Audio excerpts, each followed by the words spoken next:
Maaga nga ako gumising ngayong araw dahil nagkaayaan nga kami na mag-swimming.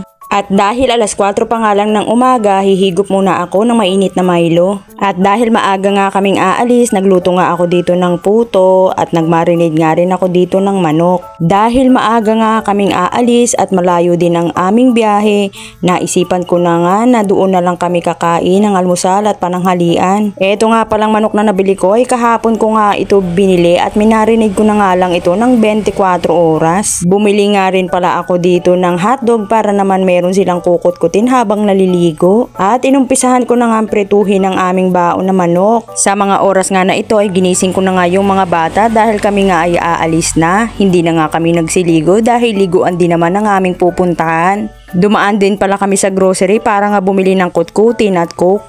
Parang hindi kasi sulit ang iyong pagpipiknik at outing kung wala ngang soft drinks na babaunin. At syempre yung mga ganitong okasyon nga sa amin ay napaka-special dahil minsan nga lang kami magkakasama-sama dahil may kanya-kanya nga kaming mga gawain. At kapag ganito nga kompleto kami, sinusulit nga namin ang aming banding. Excited nga kaming lahat sa aming pupuntahan dahil yung paliguan nga na yon ay sikat na sikat dito sa amin. Minsan nga ay na-TV pa to.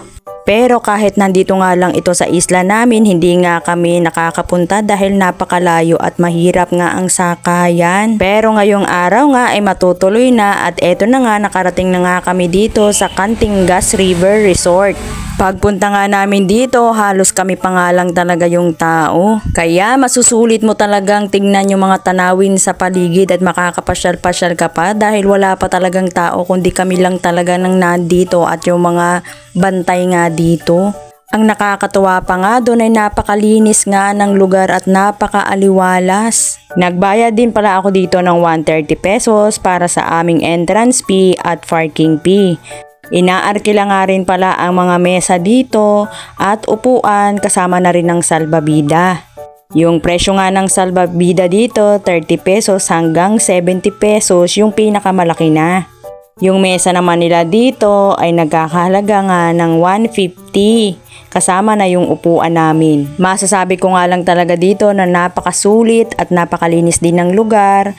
Sobrang lamig ng tubig at talagang mai enjoy ng buong pamilya. Dumating nga kami dito ng mga alas 8 ng umaga at unti-unti na nga rin dumadami yung mga tao dito. Dahil Sunday nga ngayon, halos napakarami talagang dumayo ditong pamilya galing sa iba't ibang lugar. Ang nakakatuwa pa nga ron ay abot na abot nga ng bata yung kanyang liliguan. At iyon nga, sobra talagang lamig ng tubig kapag umahon kay mas lalo talagang lumalamig.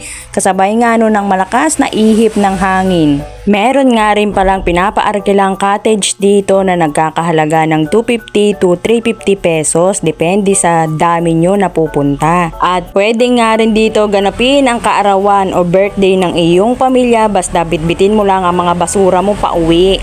At sa mga oras nga na ito ay uuwi na nga kami. Hello guys, thank you for watching. See you on my next vlog. Bye!